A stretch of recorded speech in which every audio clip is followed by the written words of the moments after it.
ସୁସ୍ମିତା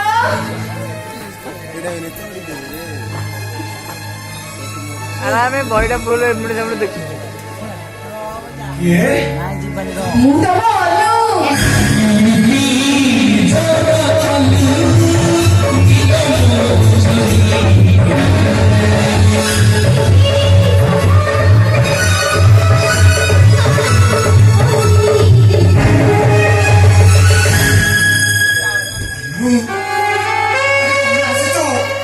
ତମେ ମୁଁ ସବୁଦିନ ପାଇଁ ସେଠି ରହିଯାଇଥାନ୍ତି। ସିନା ସେଠି ଥିଲା ହେଲେ ମୋ ଜୀବନଟା ପୁରା ଏଠି ଥିଲା। ମୋର ସବୁ ସୁଖ ଶାନ୍ତିକୁ ଛାଡି ମୁଁ କଣ ସେଠି ଏତେ ଦିନ ରହିପାରିଥାନ୍ତି? ଆରେ ମୁଁ ବି ତମ ଆସିବା ବାଟକୁ ଗଣୁଥିଲି ଅନୁ। ତମେ ଆସିଗଲ ବହୁତ ଭଲ ହେଲା। ଯାହାହେଉ ଆଉ କିଛି ଦିନ ମୁଁ ଟିକେ ଶାନ୍ତିରେ ବଞ୍ଚିପାରିବି। ଏଇ ତମେ ଔଷଧ ଖାଇଛ ନା? ଆରେ ତୁମେ ଗଲା ଦିନ ଠାରୁ ଔଷଧ ମୋ ପାଇଁ 7 ସପନ ହେଇଯାଇଛି। କେବଳ ଦିନ ରାତି ଅନ୍ୟମାନଙ୍କର ସେବା କରୁଛି ସିନା, ହେଲେ ମୋ ସେବା କରିବାକୁ ଏଠି କେହି ବି ନାହିଁ। ଆରେ ମୁଁ ତ ଏଥର ଆସିଗଲିଣି, ତମର ଆଉ କିଛି ବି ଅସୁବିଧା ହବନି। ଦିନ ରାତି ଏ ଘର ପାଇଟି କରିବି, ତମ ପାଖେ ପାଖେ ରହିବି, ଏମିତି ସେବା କରିବି ଯନ୍ତ୍ରଣା ବି ତମ ପାଖ ମାଡ଼ିବନି।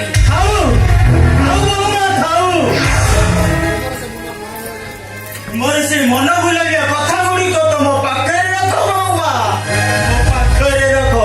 ଏବଂ ତୁମେ ହିନ୍ଦୁ ଘରର କୁଳବଧୂ ନା? ହିନ୍ଦୁ ଘରର କୁଳବଧୂ ଭାଇ ମୋ ପୁଅଟାକୁ ଯିଏ ତ ମାରିଦେଲ କେମିତି?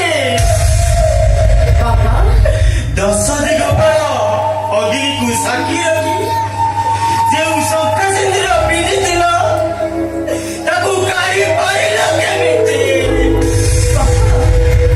ସେସବୁ କରୁଥିଲି ମୋ ସ୍ୱାମୀଙ୍କ ଜୀବନ ବଞ୍ଚେଇବା ପାଇଁ। ପାରିଲ, ବଞ୍ଚେଇ ପାରିଲ ତୁମେ।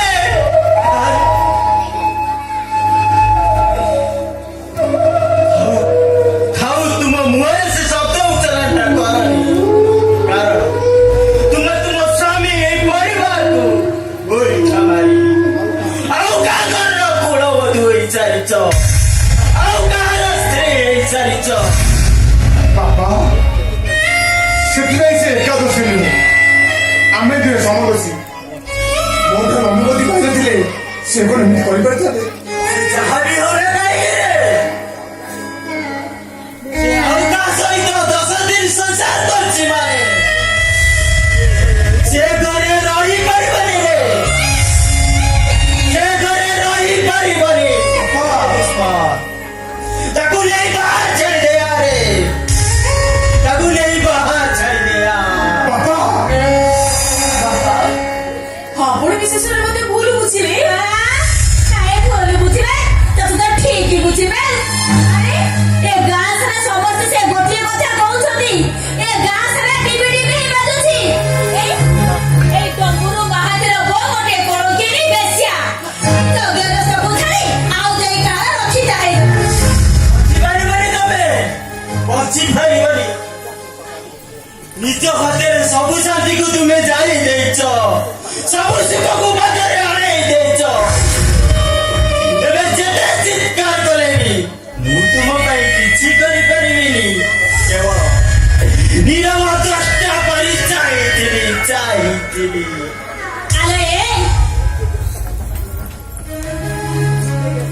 ଆଲୋ ଗୋଟିଏ ଗେରସ୍ତରେ ତ ମନ ଶାନ୍ତି ହେଲେନି ଯେ, ଆଲୋ ଗୋଟେ ଭେଣ୍ଡିଆ ପାଖକୁ ଚାଲିଗଲୁ, ଆଉ ଗୋଟେ କଣ ସେଠି ପିଠା ଲାଗିଲା ଯେ ଫେରେ ଏଠିକି ଚାଲି ଆସିଲୁ। ଯାଇ ହଉ ତମେ ସେମିତି କଣ କହୁଛ? ଆଉ କେମିତି ତମେ ତ ମତେ ବାଧ୍ୟ କରିଥିଲ।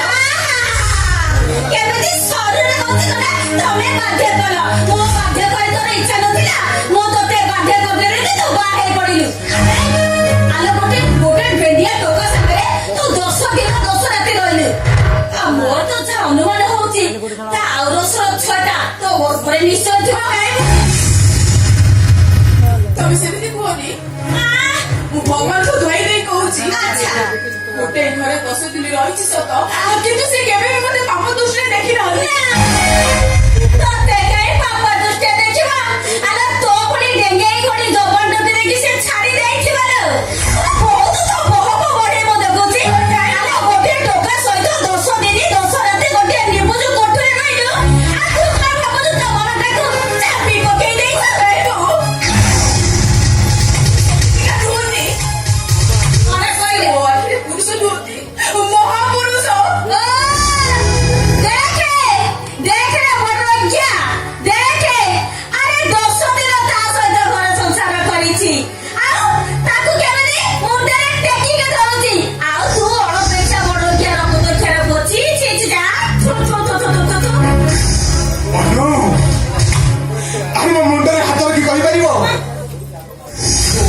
କହୁଛି ସେସବୁ ମିଛ। ଏଇ ତମେ ବି ଶେଷରେ ମତେ ଭୁଲ ବୁଝିଲ। ନାଇଁ ସମସ୍ତଙ୍କ ପାଇଁ ତମେ ବି ମତେ କଳଙ୍କିରେ ସଜେଇଦେଲ। ନାନୀ ଆରେ ମୁଁ ସେଥିପାଇଁ କହୁନି, ମୁଁ କଣ ଏଇଥିପାଇଁ କହୁଛି ଯେ ତମେ ମୁଣ୍ଡରେ ହାତ ରଖି ନିୟମ କରିଦିଅ ଯେ ସେ 10 ଦିନ 10 ରାତି ତୁମର ଅନୁରାଗ ସହ କୌଣସି ଶାରୀରିକ ସମ୍ପର୍କ ନଥିଲା। କଥା ହେଇଯାଉ। ମୁଁ କେବେ ତମ ମୁଣ୍ଡ ଛିଣ୍ଡିଆ କରି କହିପାରିବି ନା। କେବଳ ଏତିକି ଚିତ୍କାର କରି କହିବି ସେ ଅନୁସୟା ସତ୍ୟ ଥିଲା ଆଉ ଆଜି ବି ଅଛି। ବିଶ୍ୱାସ କରିବ ସେ କଥା। ସେଇ କଥା ତ ବଡ ଶକ୍ତିଶାଳୀ। ସେଦିନ ଅଯୋଧ୍ୟାରେ ଠିକ ଏମିତି ସୀତା ଠାକୁରାଣୀ ଚିତ୍କାର ନୁହେଁ କଣ? ଅଶୋକ ବନରେ ଏତେ ଦିନ ରହିଲା ପରେ ବି ରାଗଣ ତାଙ୍କ ଛାଇକୁ ସ୍ପର୍ଶ କରି କିଏ ଶୁଣିଥିଲା ସେଦିନର ତାଙ୍କ କଥା? ବରଂ ତାଙ୍କୁ ଅଯୋଧ୍ୟା ଛାଡ଼ିବାକୁ ପଡ଼ିଥିଲା। ପଡିଥିଲା ନା? ଏ ଘରର ଖୁସି ପାଇଁ ମୁଁ ଆଜି କିଛି ବି କରିପାରିବି, କିଛି ବି କରିପାରିବି। ତାହେଲେ ଆଲୋ ଆଉ କାହିଁକି ଠିଆ ହେଇଛୁ? ତମେ ଜିଦିବି ଯିବା କଥା ଯାଉନି, ଏମିତି ଗୋଟେ ସକେଇ ହଉଥିବା। ଆରେ ଆରେ ତମ ସହ ଆମର କୌଣସି ସମ୍ପର୍କ ନାହିଁ। ଆରେ କହିବ ଏମିତି ଗୋଟେ ଜୀବନ ନାହିଁ ବଞ୍ଚିବାକୁ ତୁମେ କଣ ଭଲ ପାଇବ? ନାଇଁ ବରଂ ମଶାଣିରେ ପାଉସ ହେଇଯିବାକୁ ଭଲ ପାଇବି।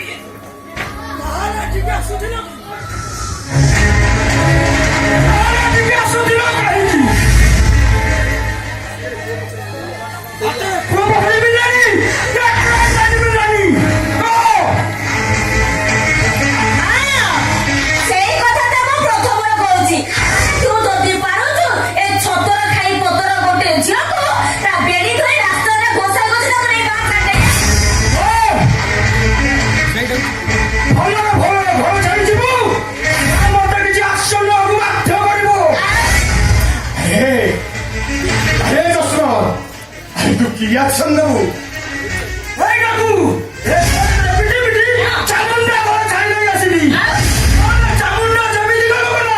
ସେ ଆମ କାହାରିକୁ ଶାନ୍ତିରେ ବଞ୍ଚିବାକୁ ଦେବନି। ବାପା ଆପଣ ଚୁପଚାପ ଠିଆ ହେଇଛନ୍ତି। ଆପଣ କୁହନ୍ତୁ ଏ ରାମଚନ୍ଦ୍ରଟା ଏଠି କରିବ କଣ?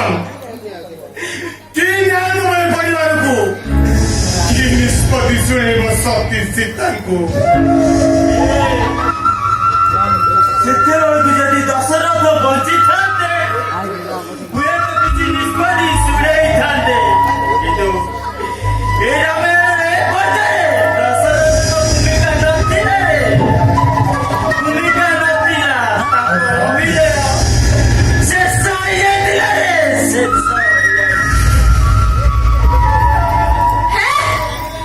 କେତେ ଭାଷଣ ଦଉଛ ବା? ହେ କି ମୁଁ ତମକୁ ସଫା ସଫା କହିଦଉଛି,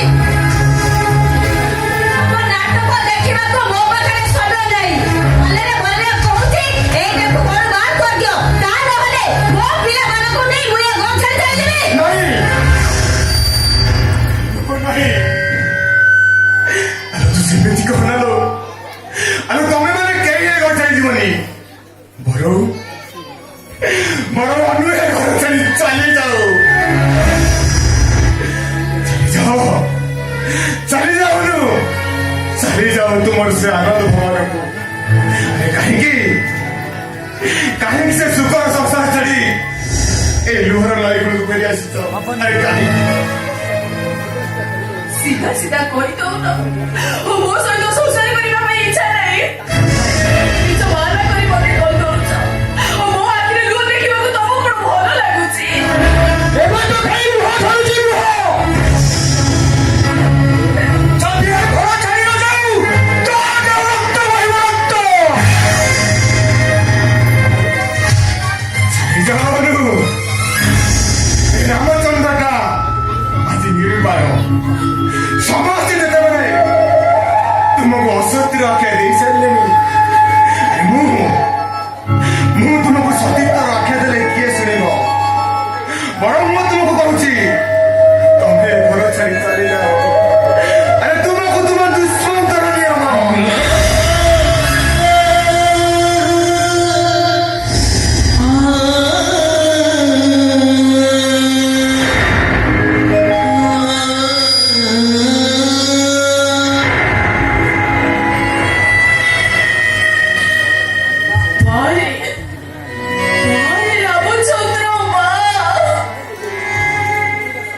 ଦଉଛ ସ୍ତ୍ରୀର ସଖାଶୀଙ୍କ ପାଇଁ ଏକ କଳଙ୍କିତ ଅଧ୍ୟାୟ ତମେ ଭୁଲି ଯାଉଛ ରାମଚନ୍ଦ୍ର।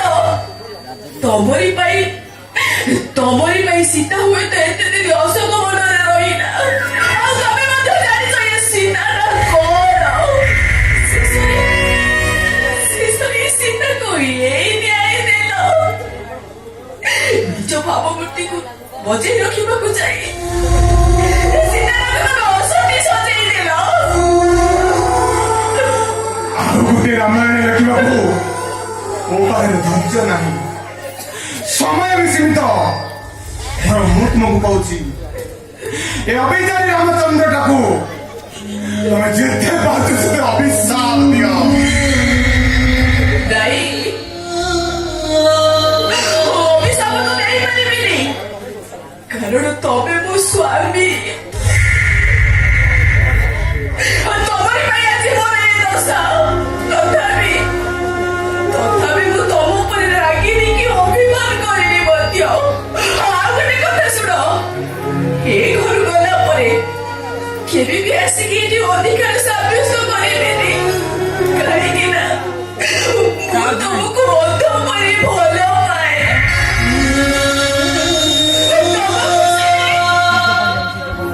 ମୋ ଖୁସି